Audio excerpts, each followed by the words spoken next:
Welcome. I'm here with Kathy Bates, who is the Compassionate Doula, and also a founding member with Maureen and Colleen and I here at Win-Win Women, a different kind of doula.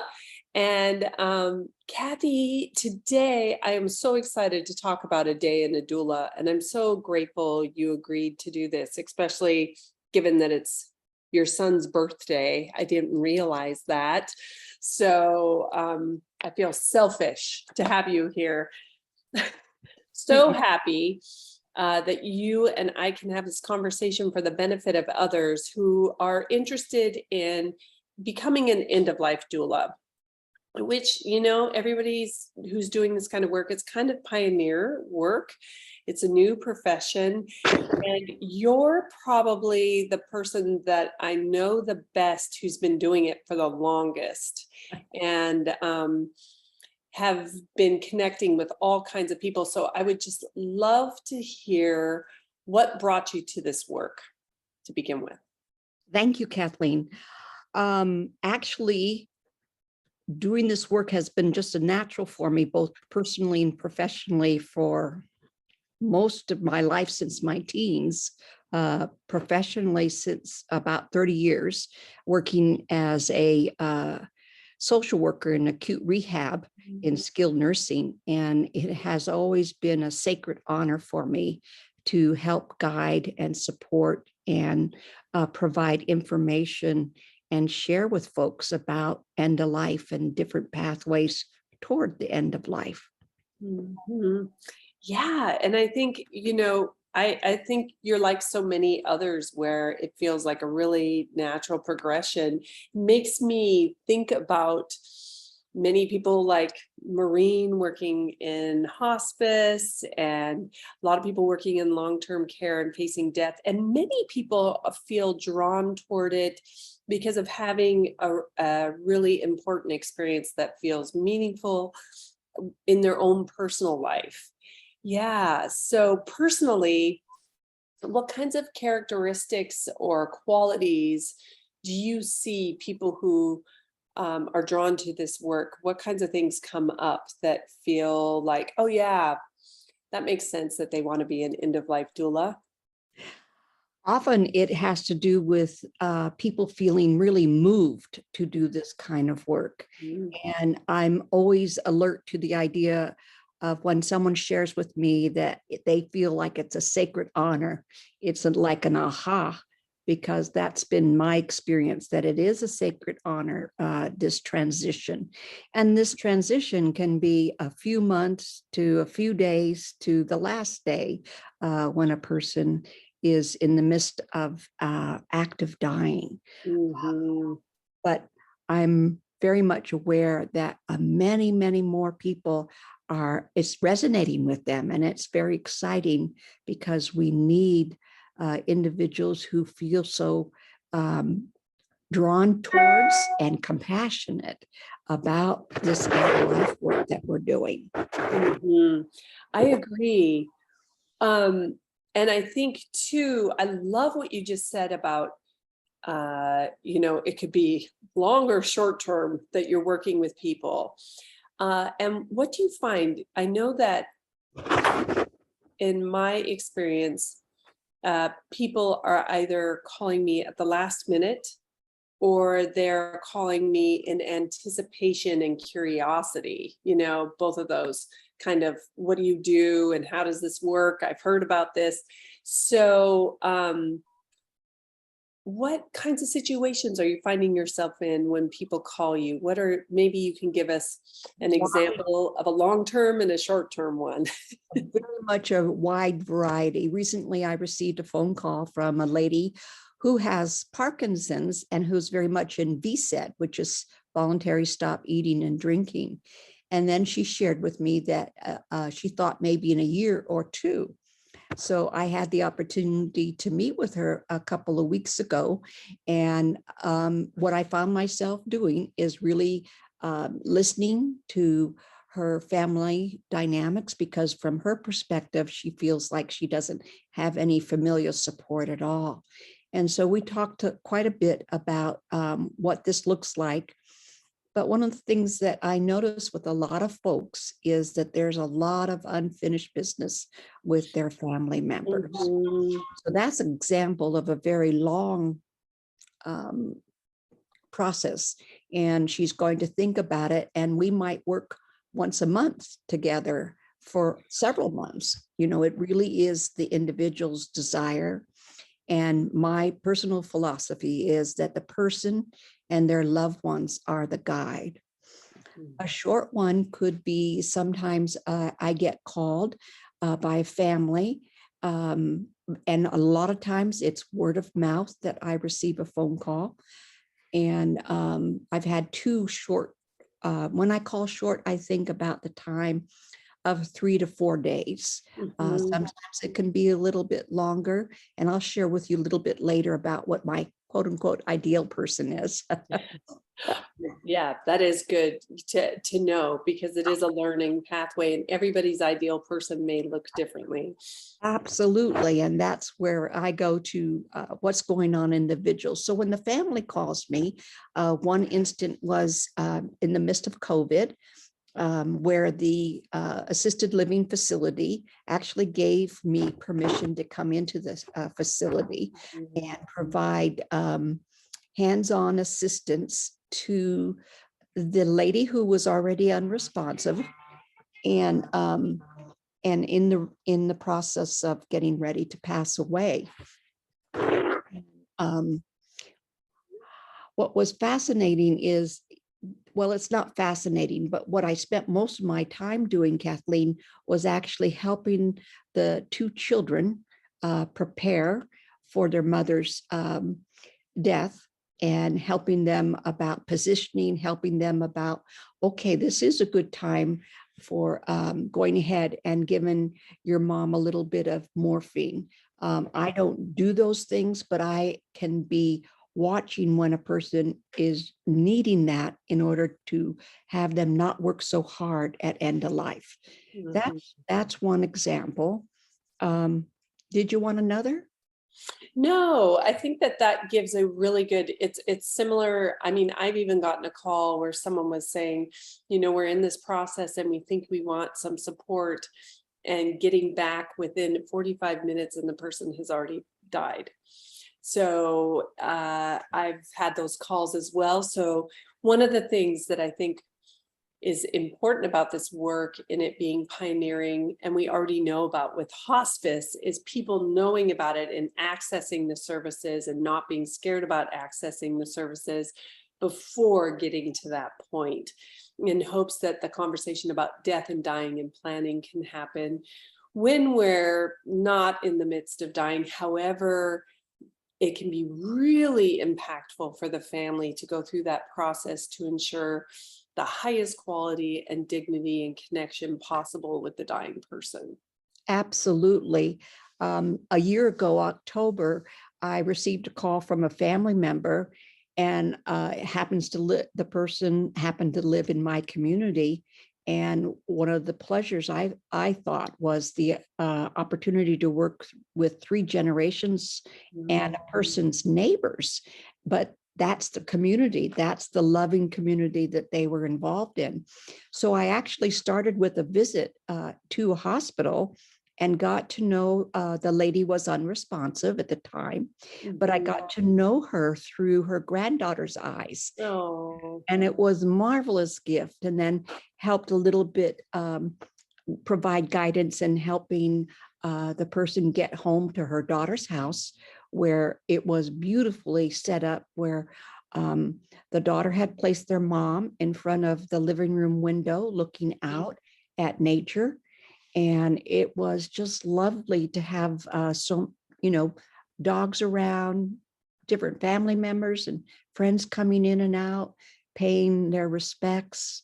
And I think one of the most wondrous piece that I had with that part was asking the family, asking the husband, would you like would you like Joanne to have an anointing? And they said yes. And so I did an anointing ritual. And within 3 to 5 minutes, this lady let go and transitioned to the end of her life. And actually, it was full of love, beauty, and grace, Kathleen. Oh, no doubt, no doubt. So I don't know if people will know what an anointing ritual looks like. So how about if I just follow that? Because that would be a potential thing that someone would do as a doula, or Correct. You like, potentially having, instructing a family member to do it if they would like. So if you could just run us through that quickly, that'd be great. oh my goodness, the one I do happens to be one, and I learned through the Conscious Dying Institute, which is where I received certification. And it's in essence a blessing using special oils, essential oils, um, that blesses each part of the person's body and thanking them for all the work that they gave to the individual. And it is, to me, a ritual that's full of grace. And it is also a wonderful opportunity for family and friends to witness this. I mean, we had a physician's assistant was present, a certified nursing assistant that was family friends. So it was a lovely way to model and to guide individuals about how end of life can be very rich, if you. Mm, yeah, well, when you bring up the medical professionals in particular, it's something that we talk about all the time, is moving death from a medical experience into a community experience so that medical professionals can see what that looks like. And anybody who does home health and trying to bring healthcare and wellness into a home has that mindset all the way around. So that's a beautiful way of demonstrating that transition. Yeah. Thanks for sharing that. I love that. Absolutely. So, Kathy, what do you find yourself doing as far as your time as a doula? What do you feel like you spend the most time doing so far? Knowing that this is a pioneering profession. Right. I mean, I believe that it is a continuum, and it's based on what the individual needs are of the person who's in the process of getting ready to transition and pass away. It also has to do with the needs of the loved ones and friends. I often will use a generic loved ones versus just family, because friends can be the family of choice. Oh, absolutely. So often I spend a lot of time actually listening, deeply listening. They use a term called reading the field or scanning, but it is being acutely aware of where a person is. I don't like to use the word functioning, but what they're experiencing in the moment, and being sensitive to what is going on, and helping and listening. And by listening, I'm emotionally supporting the individual and their loved ones. And it is a gentle guidance, if you will, a coaching, but listening, educating. Oftentimes people don't understand the end of life process. They're afraid, they're fearful, and it can be scary for some. Has that been your experience, Kathleen? Yeah, thank you. I just want to let you know there's some muffling. I'm not sure if there's something on your computer, but there's a muffling sound that's coming through. So I just want to let you know it's okay. Yeah, what I like about it is that death calls upon, when you're in the presence of death, and I just this last week was in the presence of a dying process, in the presence of a person who is dying, it calls on all the senses in it. And there's feels to me like there's not a choice but to be present. And that doesn't feel like I can, as a doula, I can't call on those senses all the time. It's not as easy for me to be present in the middle of my day, let's say, washing my face.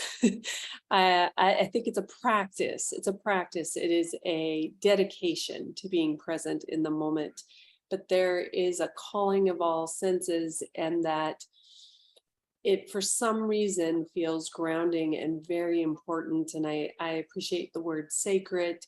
And for me, it feels like when I'm there, I go, but of course, this is what we would do. We would listen, we would be present, we would be responsive, we would be compassionate, we would open up our heart, we would be vulnerable, we would be open to vulnerability, we would be focused on dignity, on the quality, on the connection, and on love. And I think that the training with being an end of life doula just helps support, because we have to do a lot of self-care, and we have to do a lot of recognition, and we have to be able to reflect and learn and grow while we embark on this really important work that's not really, yet culturally acceptable. So yeah, I think it is. And I think it's beautiful to think about all the ways in which we can be present for one another and be a deep, deep listener. And I love that you expand it out to friends, family, partners, whoever is most important and whoever can show up. You may have family members. I had a family member who couldn't show up for their own daughter's death and dying process. They stayed outside of the hospital room. And what I learned was really humbling to me about my own judgment for that family member who stood outside and thinking, you need to be in here. And how gracious and loving and compassionate and understanding the rest of the family was, knowing that that's all that person could do. So I feel like we can always learn and grow. And from that moment forward, it's really helped me with that judgment piece. So yeah, it's great to just be reflecting back, because I think as a profession, just like all professions, is we will deepen and grow from these stories and learning from one another, because not all those situations will come up for all of us. Kathy, is there anything that you wish you would have known about being an end of life doula that you didn't know before jumping in and doing the trainings? Well, the work in and of itself has just been very natural for me, but the part that I wish I had known a lot more about was two parts. One is about self-compassion and making room for my own feelings and experiences, and acknowledging that was okay just as it was. And the second piece was understanding the business side of being an end-of-life doula.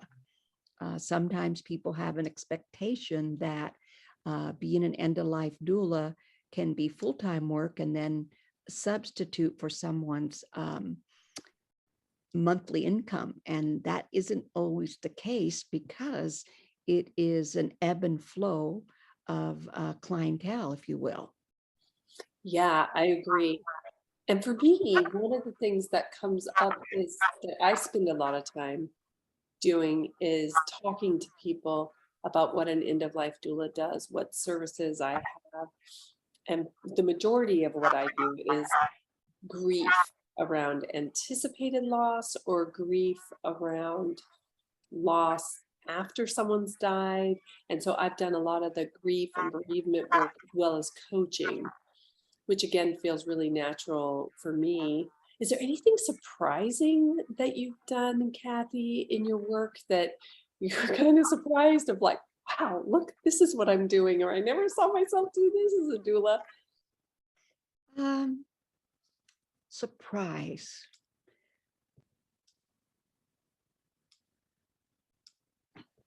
I'm not sure that there was a surprise per se.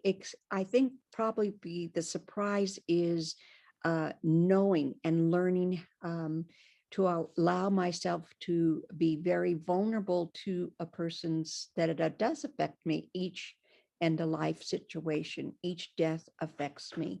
And so one of the things that I have learned to do is actually make room.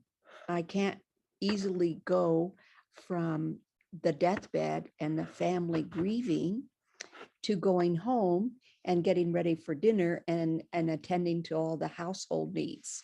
So what I've learned is the best thing that I can do for myself that is self-care and compassion is I actually usually go to a beach, or I'm close to Richmond Beach and Edmonds, and Sunset Boulevard. And to be able to either walk out to the water or sit and be by the water, or Mm. have this opportunity sort of to just feel the experience. And it is a gift to be able to do that, because you can't always do it.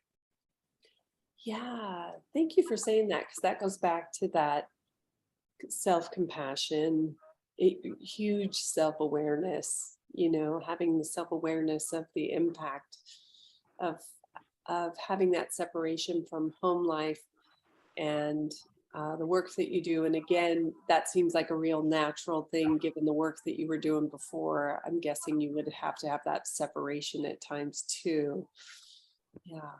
Absolutely. And I think the other piece, as we have been working, you know, the last 3 years much more intently with end-of-life care as a doula, is how difficult and what an unknown territory it is for people about what happens in the active process of dying. That is an and I think that comes from our society not understanding death and dying, our society being phobic about death, and realizing that is a it's a community event, it's a family event, it's not a medical event. And people realize that it is not. Yeah, I think the community event and having people feel like, again, if you bring it home and you have family and friends, and even if you can't bring someone home, but you can bring the home to the family, the family and the home to the person who's dying, I think creating that environment so that it can be as loving and calm and connecting and highest quality as possible is really one of our hopes. And I do think that it's a process of education and support for people. Instead of looking at the doctors or the medical staff to direct it, but even though ironically, most of us who are in the Gentle Passage Doula Collective have that background, is we're seeing that need to be expanded for many reasons. And it's probably because of a lot of the situation, but COVID certainly has presented a whole new set of circumstances for us to be thinking about, and the need when the system is really, really overwhelmed. Indeed, it is. We talk about, may I tell a story, Kathleen? Oh, I would love to hear a story. This was now a couple of years ago. I had a woman who was a nurse. In fact, she was a neurology oncology nurse who was actually 2 weeks younger than I. And she had decided that she wanted to use VSED.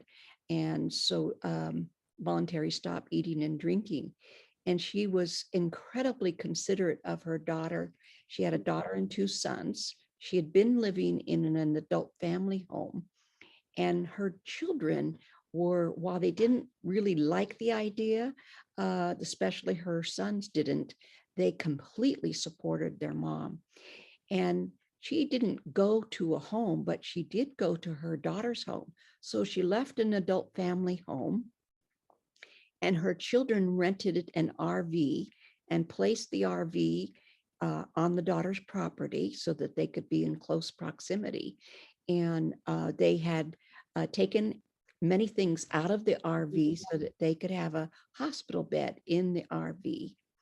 And my client decided that she wanted to stop eating specifically on August 18th because she didn't want to interfere with her daughters going back to school in September. And she was very consciously aware that if she stopped eating on the 18th, that she most likely would be gone in 3 weeks, which it was a little bit less than that. But what it did, And she also had hospice support. Evergreen Hospice was an amazing, and the children had 24-hour care. And this was right in the midst of the COVID, because it was 2020. And I would have care conference with the children. And then towards the very end, when I was coming every day, the children and grandchildren were ever present, providing emotional support. And it was really a lovely gift to be able to make an altar, because I got the gift of spending time with my female client and helping her with unfinished business. Her mother was alive. Um, she had a rough relationship with her sister, and she wanted to resolve some of that. And she was able to do that and able to say goodbye to different family members and able to pass away in peace. Her sister, that had such difficulty with her, actually wrote this magnificent poem about her sister, my client, and how much she meant to her. And it's these little gifts like that that are fabulous, because they are a lasting legacy for other family members. And because it was on the daughter's property, and in her grandchildren could visit with her. And a funny piece is the very son who didn't want to be present at the moment of death was the one who they'd been taking turns sitting vigil with their mom. And he was the son that was reluctant to be there at the moment of death. And yet he found that it ended up being a very beautiful, loving end of life. And such a gift, such a gift. Mhm. Oh, I love that story. Thank you for sharing it. And I love the adaptation of the RV with the hospital bed in. Yeah, I think we've become really adaptable again because of COVID, finding all kinds of ways of being. And I love that you shared that, because I think that'll resonate with a lot of people. There's a huge concern about having people in a certain home and then having those memories. So that is just fantastic. And I do Yeah. think that the reservations come full swing if you create a safe and loving and inviting environment with the family like you do as an end-of-life doula. So that just speaks a lot to the work that you're doing, Kathy, that you could see that full circle. Wow. A good inspiring story for people who are interested in being end-of-life doulas. And on that note, we have 2 minutes left, so I'm going to do shameless promotion of signing up for challenging conversations on Facebook, and let us know what you'd like us to talk about. And Kathy and I are both part of the Gentle Passage Doula Collective, and we are starting an end-of-life doula program here in Seattle, Washington, and we will be starting in January 2023. And if you're interested in becoming an end-of-life doula, feel free to reach out to one or all of us, or RSVP on our Gentle Passage Doula Collective website and let us know you're interested, and we'll be reaching out with the details. We're looking at starting in January, and we would love to hear from you. And also, we have death cafes, which we talk about everything and anything end of life. But for sure, if you're feeling isolated or alone with grief or loss or death, we would love to have you. And these are free and they're online, and they're every month, the second Friday of every month. And you will find that RSVP the same place that you'll find for signing up for our end of life program at gentlepassagedoulacollective.com. So we hope to see you there, and we will be back next week to talk more about a different kind of doula. Kathy, thank you so much. And I'd love for you to tell everybody how they can reach out to you and contact you if they'd like to meet with you. Certainly, I can be reached at Kathy@compassionatedoula.com. Look forward Wonderful. to anybody. Kathleen, thanks for the opportunity to let me share about our passion. Oh, anytime. You're a wealth of knowledge and just you emulate end of life doulaing. We all look to you for that. So thank you for being such a wealth of resources, knowledge, and so inviting to talk about the end of life work with. I appreciate you being here and happy birthday to your son. Thanks so much, Kathleen. Have a wonderful evening. You too.